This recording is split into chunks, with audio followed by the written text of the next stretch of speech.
Okay, everybody, we're getting ready to do common law part two and trust.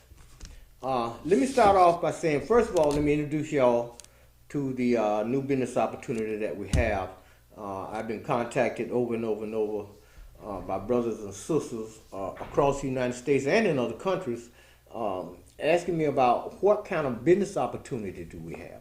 And I like to recommend the current one that we're doing now because we bring them up, and as soon as something hot hit, we bring it out to you. Right now, we're involved with what's called CTFO. And this is a flyer on the various products and stuff that you have. The government finally lifted the ban from hemp oil, and as soon as they did, we jumped right up on it and got it to you as fast as we could possibly do it. This is one of the flyers that come along with the various products. Also, you get another much different flyer that describes everything to you and explains everything to you as well. These are some of the products and stuff that I use on a regular basis. This is CTFO 500 milligrams. This is CTFO isolate peppermint flavored CB oil drops. This is 1500 milligrams here. And I do this once in the morning and once before I go to bed. I brought this for display purposes only because I don't have any aches and pains. But for those of you who do, there's a salve that you can massage in. This ain't going to happen overnight. You're going to have to use this product because hemp is a very, very powerful product. Also, on everything that I eat, of course, you know we grow moringa powder down here. And this is the moringa powder that I use. If I'm going to cook with it, I put me a tablespoon in whatever I'm cooking. If I'm didn't put it in what I was cooking, I on what I'm going to eat, I'll take a half a teaspoon of moringa powder, sprinkle it on my food, stir it up in there and eat that. Okay, this is a superfood. We grow this right down here, and this is why it's so important, and I'll be telling people over and over and over to grow your own food. Also, and I don't know how I forgot this. Y'all hold on a minute. I'll be right back.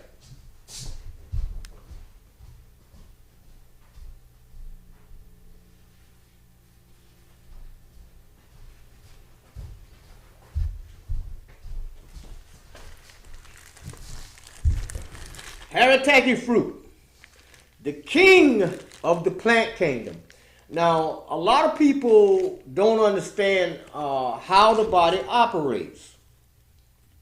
Regardless of what kind of medication or what you're eating or what kind of health stuff, the life of the body is in the bowels, so the bowels have to be purged. This, you take 7 pieces of this fruit and put it in a gallon jug of water and let it sit overnight, and then I drink it down. You can drink a glass a day, and what it will do is it will pull all the mucus out of the body, because remember, Dr. Sebi said the only disease on the planet is mucus, and he's right. And what this will do is it will purge all 25 feet of your intestinal tract. It will purge everything out so that the body is now prepared to function properly. If you're using something for pain, if you're using your hemp products, if you're using your moringa, it's going to work much, much better, because now the body is more receptive to what it needs to do, because you've gotten the mucus and all of this garbage out of the way. Also, don't forget CTFO. If you need any information about that, don't hesitate to call me, 904-303-9061, or go to newdebtelimination.com. Right there on the homepage to show you how you get paid about this thing, how you make the money. We have another page at New Debt Elimination, which shows you all the reasons why, in video format, why you should get involved and why you should start using natural hemp products. Okay? Now, let's get on with what we're here for in this common law and stuff. For those people who have gotten my secure party and creditor package, I'm talking about our secure party and creditor package, because it's owned by private contractors. I'm just one of the spokes in the wheel of a major private trust, and everything that you get from us belongs to that trust. You know, a lot of people think, well, you know, we giving brother Tarhaka money. That's not true. That belongs to the trust, and it tells you that in the disclaimer on this package. We originally was giving out, along with the package came approximately 34 educational DVD discs. We no longer do that. What we do now is we are streamlining everything. We're making everything streamlined. So now you're able to do what you need to do right there on your computer, right in your own privacy, work at your own pace. You can pause, you can fast forward, you can stop, you can back up, you can do anything that you want to do right there on your computer. Now, as a result of just using one of the discs that came along with that package, I was able to glean access to the information that you see here on this table.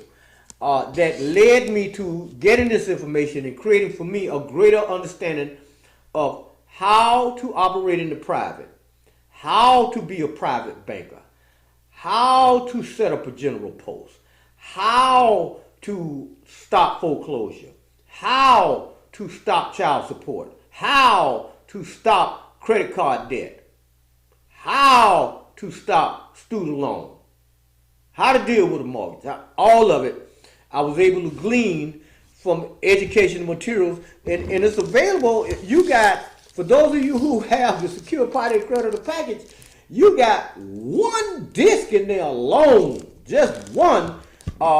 It's so powerful and will provide you with so much information. All you have to do is study it, and anytime you get this package from me, and you start looking at these DVD discs, or you start looking at the educational videos that come along with your package, make sure you have paper and pencil so that you can take notes, okay? All right, now, I forgot one book. Where is that book at? I forgot it. Let me see. Where is that book? I got to get that because I actually found the case of Frank Knowles. So let me get that for you right quick. Y'all hold on 1 second here because I got it down here and I got to find it. I should have put it on the table before we started, but I didn't. So let me pull it out from here so that you can see what it looks like. I got it in here. Well, I can't be taking up too much time, so we'll get at that a little bit later. Okay? Oh, no, here it is right here. Okay. Free man. And in this book, it has the actual court case of Frank Knowles, where he proved that you ain't got no business telling nobody about you. You a resident. You own property. This is my property. No. This is my home, and this home is located on my land. Okay. All right. Now, and you got all the court cases to back it up. I haven't marked this stuff, and I'm not gonna go through everything and try to dig it out for you so you can see it. But nevertheless, I want you to know what it looks like so that you can get you a copy of it, okay? Take a good look. All right, so we got that. Also, we want to go to the next thing that I gleaned off of the same educational DVD disc. You can get it right there online. And once you get into this kind of information, you cooking with grease. The small booklets, very affordable. I'm going to tell you everything that you need to be free in this country, or to learn how to do a lot of stuff. You can clearly understand this stuff. Excellent materials.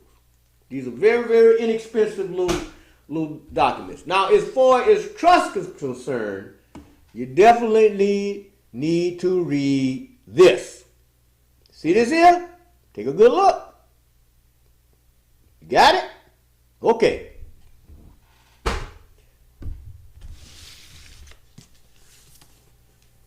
Add it to your collection.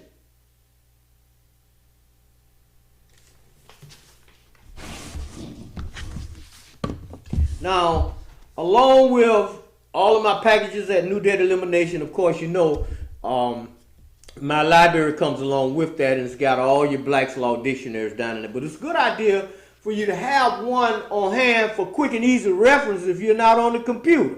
Okay? All right. Let's go on to the next thing before we go here. Want to be know how to deal with stuff in the United States? Get some of this right here.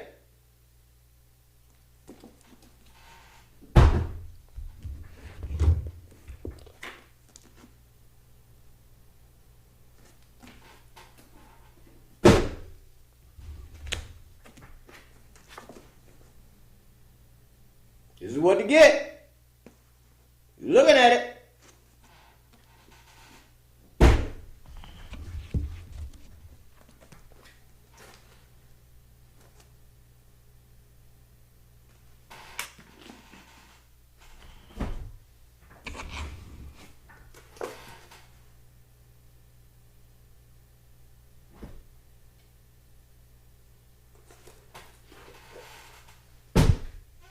All right, now,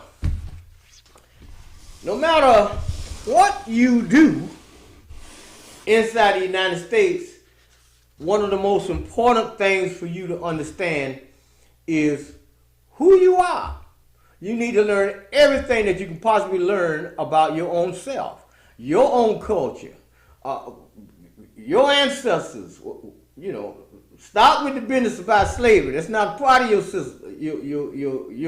ancient story. That's something that interrupted your ancient story. What you want to do is you want to go back. You want to go back.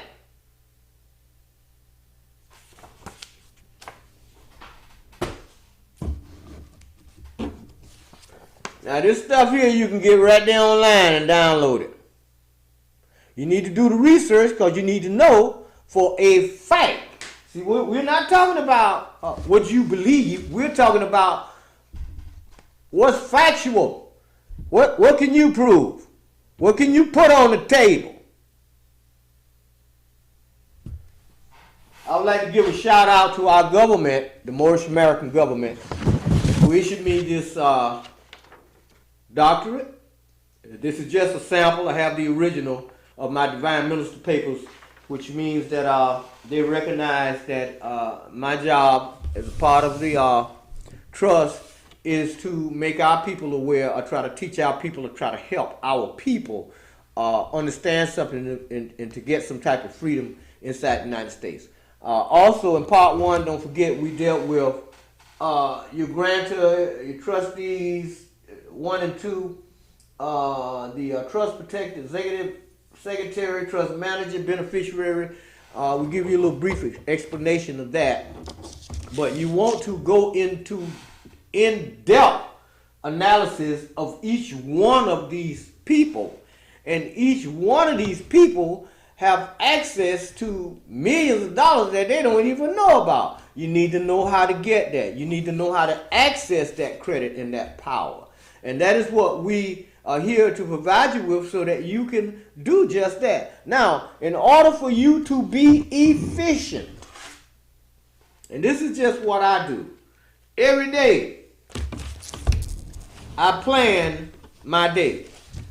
This is 2018, and we go back in, back here we, 2017. Every day is planned and executed. And this is how I function. I function out of this right here. So I know exactly what I got to do. What I'm going to do for that particular day is already been recorded. And then the only thing that's left is for me to execute it. Okay? We're going to be right back so we can go down into some more important information for you. But y'all hold on a minute. We're going to take a quick break, and don't go nowhere, because we're going to bring you some very, very powerful information. So y'all hold on a minute. I'll be right back.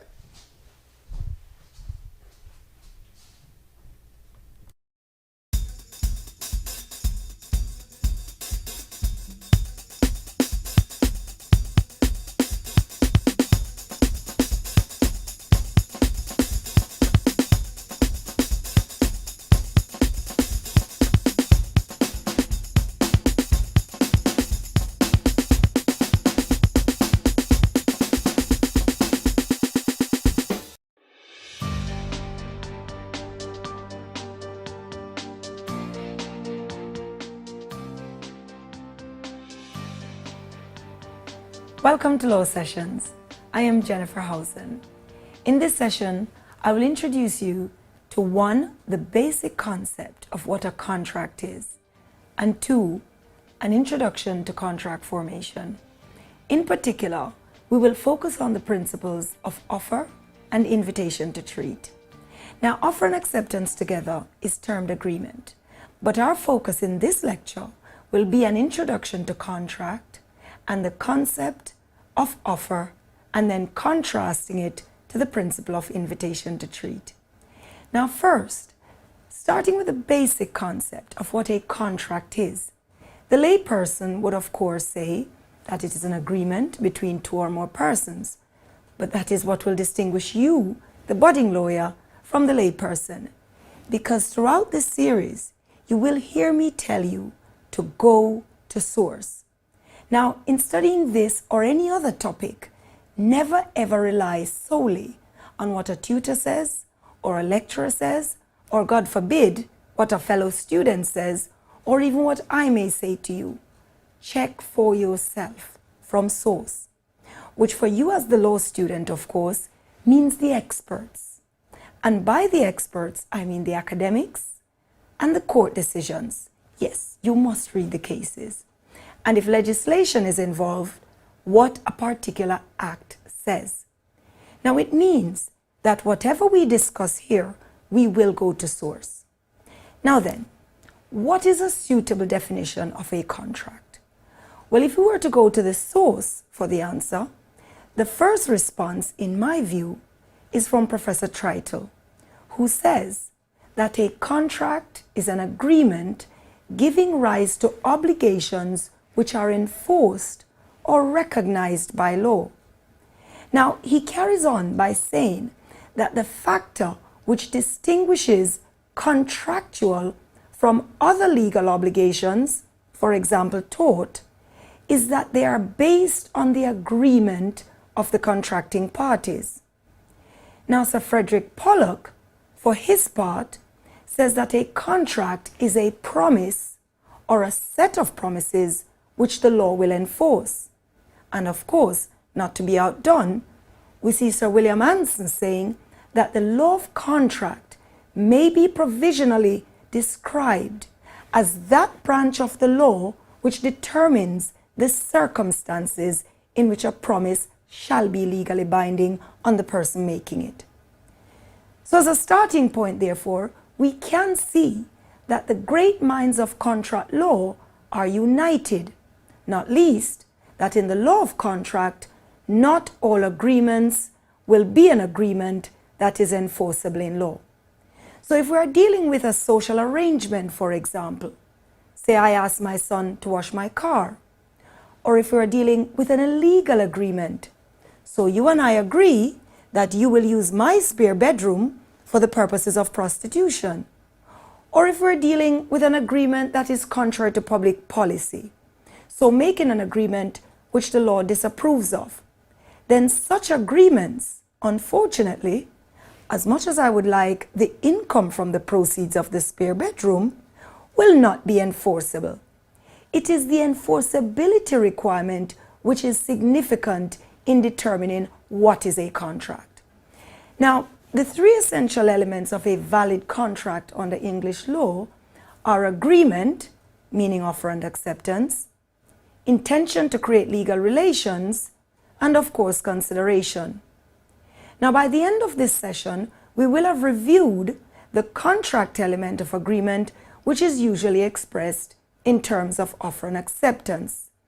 It is that meeting of the minds of those 2 parties, the consensus ad idem, that meeting of the offer with the corresponding acceptance that constitutes the agreement.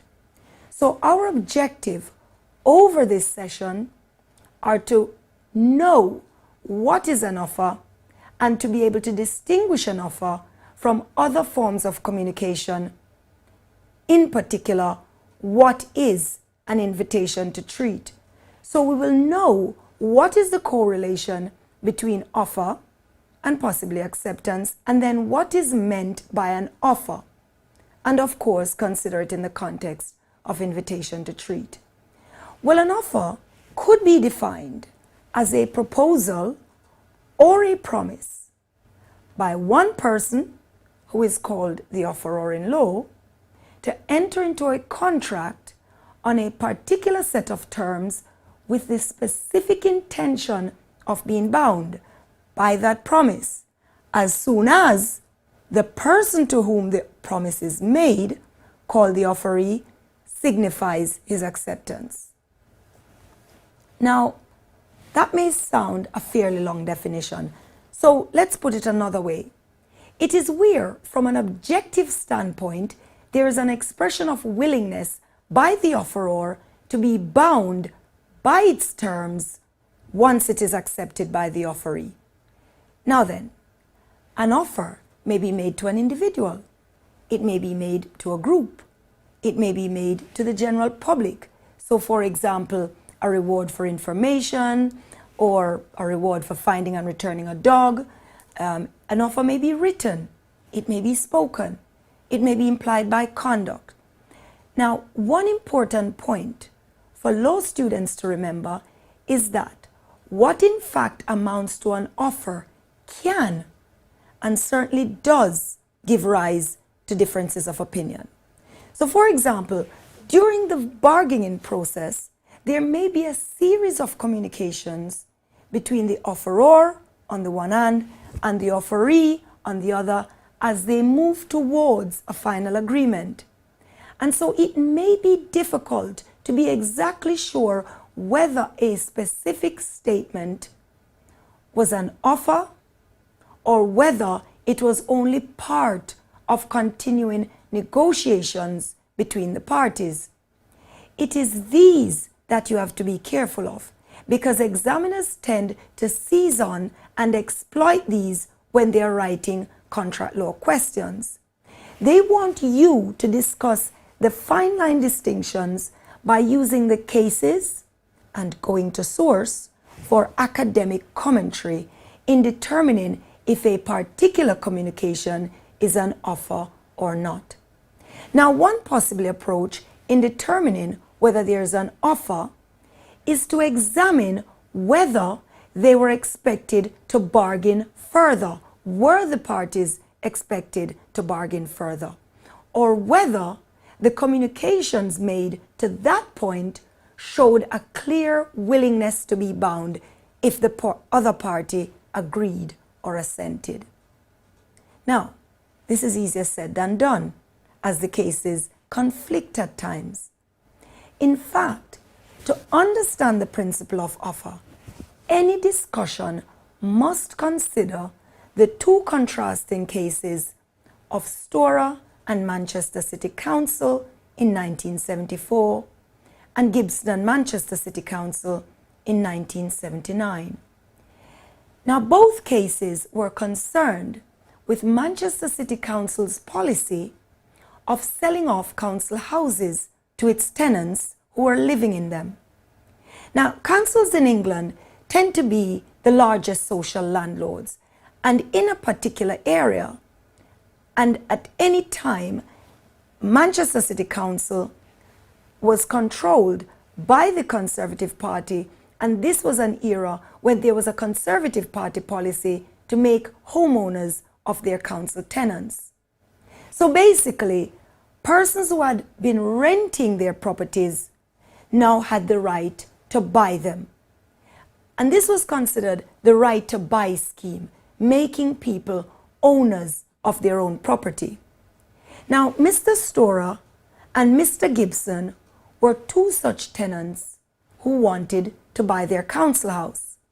However, control of Manchester City Council passed to the Labour Party, who of course took a more paternalistic view of selling off housing stock of the council.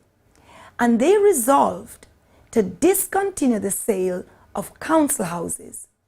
And what we will discuss next is how the council's communication to each of the two gentlemen was viewed by the court and the determination by the courts of the status of each communication.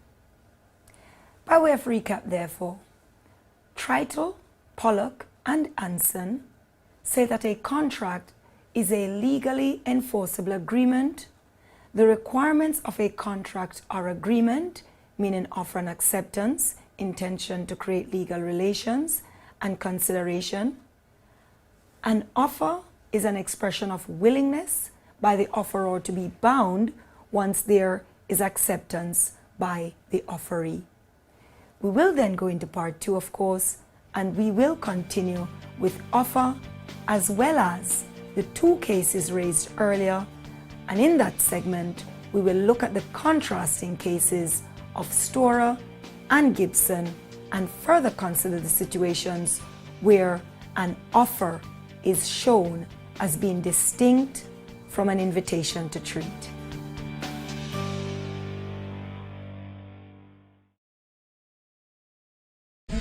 And Cheyenne M. Pushamurel, would you state your name for the record, please? Your attribute for the record, please. Cheyenne Matilda Cushman L. on behalf of the Marrakesh Empire Aboriginal Laws. All right. I want to ask you a couple of questions, please. The first question I want to ask you is, are you employed? Objection, ma'am.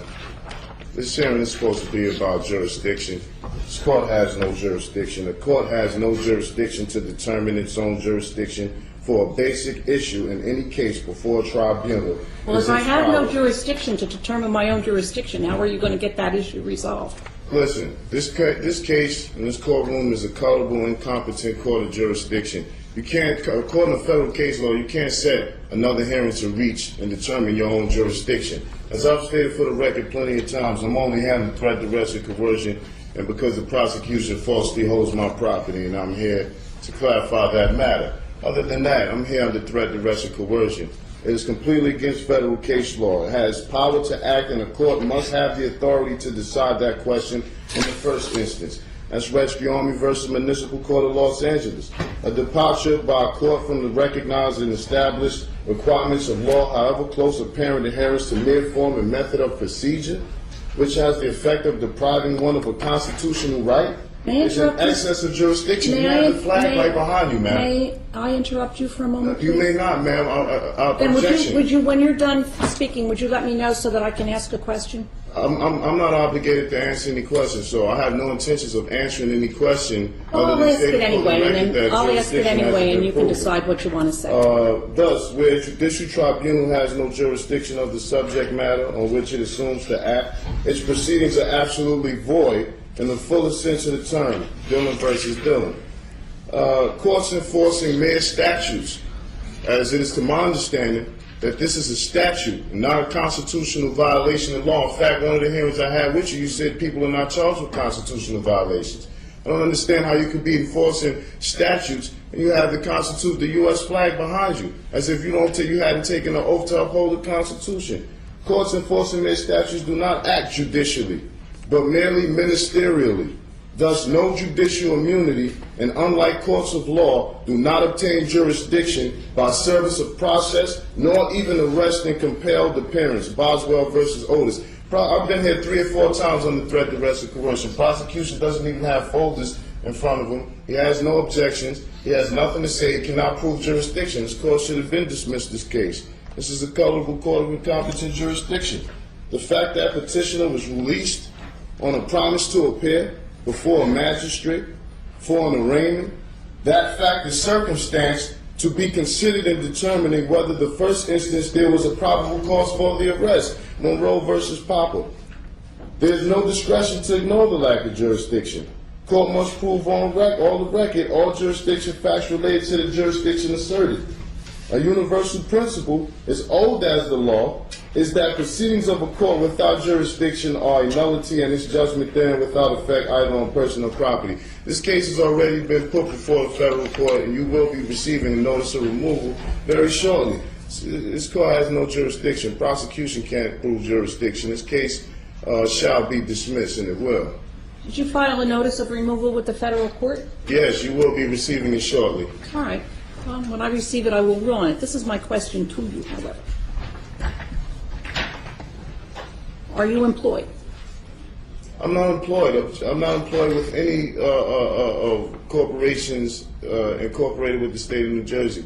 Are you employed with any corporation that's incorporated outside of the state of New Objection. Jersey? I'm not here to answer questions about my employment. The last time I was made aware of this was supposed to be about whether this court has jurisdiction, and clearly it doesn't. A question about employment has nothing to do with whether this court has jurisdiction, so I'm not obligated to answer those questions.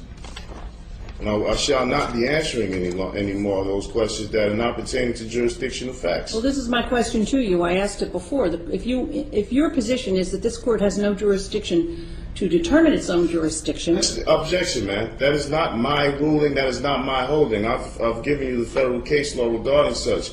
Maybe you can take some time out that you need to do to recheck that, but that's what the case law says, not what I said. Well, I do have jurisdiction over you. Number one, you're here in my courtroom. Objection, Number ma'am. two, You do not have jurisdiction over me. I'm here by way of threat, duress, and coercion. The federal case law stipulates already that compelled appearance and arrest warrants doesn't give a minister acting ministerially and not judicially enforcing their statute's jurisdiction. That's incorrect and false. You do not have jurisdiction because I'm here. You've told me before when I was here that you would lock me up if I didn't come, which was threat, duress, and coercion. I think that you misstate what I told you. Objection, ma'am. I have not misstated. I have the videos. I have it on repeat 24/7. I've seen you say it. I don't recall that I said I would lock you up. Well, objection, ma'am. That's on the record. Well, you can object all that you want, sir. And I will continue to have a difference of opinion about that. All right. Well, we'll continue with today's proceedings then. And I certainly appreciate the courtesy that you extend to me. All right, Mr. Walker, I know that you're here. Yes. You wish to be heard, sir? Your Honor, I have Kevin Walker appearing on behalf of the Office of the Public Defender. We did receive after the last hearing a court order directing the Office of the Public Defender to represent this defendant. I did file a motion for reconsideration, noting that there has been no indigency determination, which is an essential component of our appointment. So I would ask respectfully that an indigency determination be made at this time, and absent that the earlier order directing me to represent this defendant be vacated. All right, thank you. Do you wish to be heard on the issue, Mr. Luciano? I don't, Judge. All right. I have inquired of Cheyenne Mutada Kushamirel concerning his employment. He tells me he is not employed in the state of New Jersey by any corporation, and therefore I determine that he does not have the present ability to pay for counsel to proceed in this matter. Objection, ma'am. I don't know this gentleman. I haven't made any contracts with the Public Defender's Office. I don't know what that was an attempt to do, but he does not have the authority to speak for me. So I would appreciate it if any non-identified parties determining to act on my behalf first fill out an I.R.S. Form 56 and notify the I.R.S. that they're acting in some sort of fiduciary capacity. All right. Let's talk about the issue of, Mr. Walker, I want to talk about the issue of jurisdiction. One of the issues that has been raised in this case and has been raised over and over again that really needs to be determined before we can proceed with it is with regard to jurisdiction. I have received, it was filed with the court, it was received in my chambers on January 7th. I'm not exactly sure if it was filed downstairs on a different day. Something that has been entitled a non-negotiable affidavit of fact to dismiss with prejudice for lack of personam jurisdiction, lack of discovery, and lack of an injured party. It purports to raise the issue before the court of lack of jurisdiction with regard to Cheyenne Mutada Kushamir L.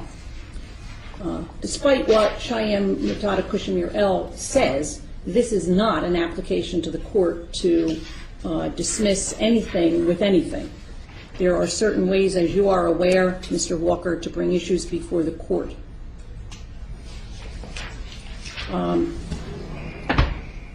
What we need to do is have the issue brought before the court properly by way of a notice of motion. I don't even know if Mr. Luciano got a copy of this, but certainly you know that any motion filed has to be served on the prosecutor. How much time does your office need in order to do that? And did you receive a copy of this? Judge, I have not received a copy of that, and before I address that issue, I would respectfully request that you inquire into this defendant's assets to see whether he has a present ability to retain private counsel. Well, he tells me he isn't employed by a corporation, so... Objection.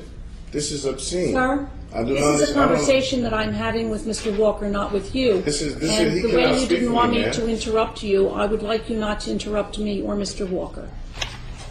Objection. This man cannot speak for me, man. I haven't filled out any public defender's applications nor contracts to agree to that. You cannot force me against my consent to have someone who I have no formal contract or agreement with to speak on my behalf. I'm a natural flesh and blood man.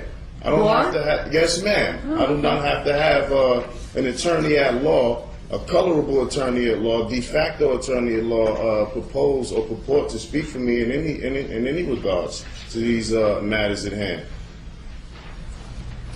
Let's see.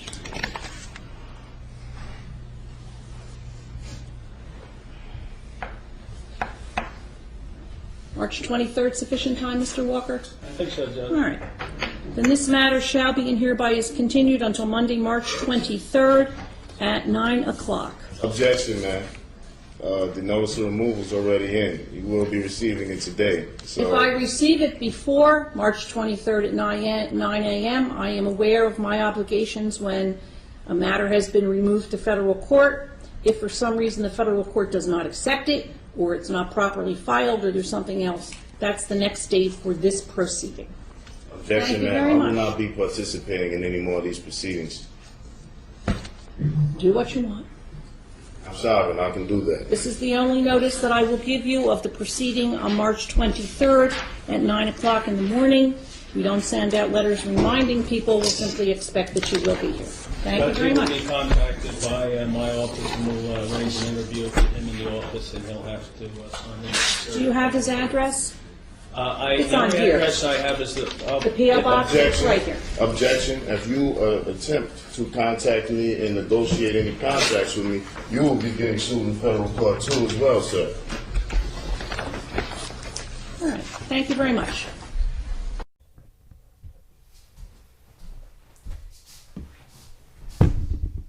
Okay, everybody, we back, and I hope y'all got something out of the plug that we added to this video. We try to be as informative and as helpful as we can.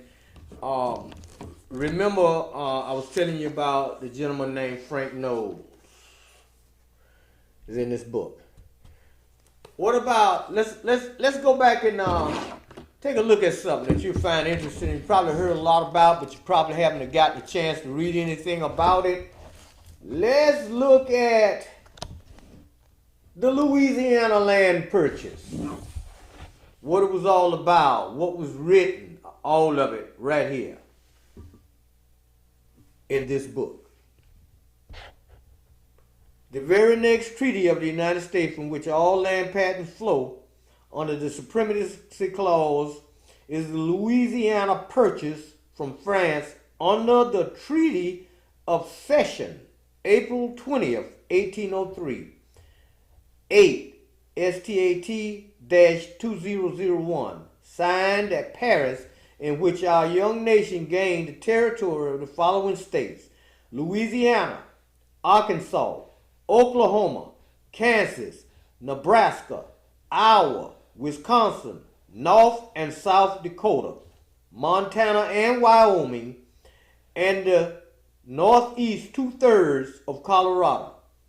After that, we had the Treaty of Ghent, October the 20th, 1818, -8 STAT-21811. And it goes on and on and on. All your land treaties and all of that information is located in this manual right here. You can go right online and purchase that. This is very, very important, especially for those of you who are actually dealing with land.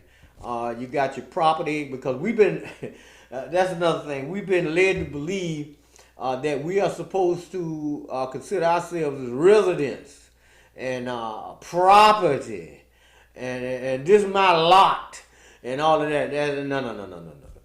You got to get away from that kind of thinking. You got to know how to use stuff.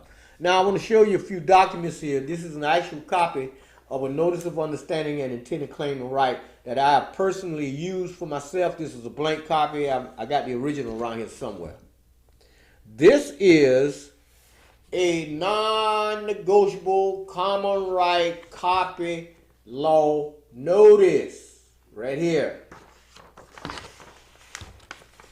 This is a personal document that I have personally used for myself when you are patenting and copyrighting things using this actual document right here. Okay, when it came to freedom of right to travel, and I got these documents here finally, my nationality and all that, I had these laminated. This is my judicial notice and proclamation right here. And these are other copies of the same documents, and it shows you all the way, well, so many in a row. It shows you all of the rights and the reasons why I have a right to do what I did. Okay.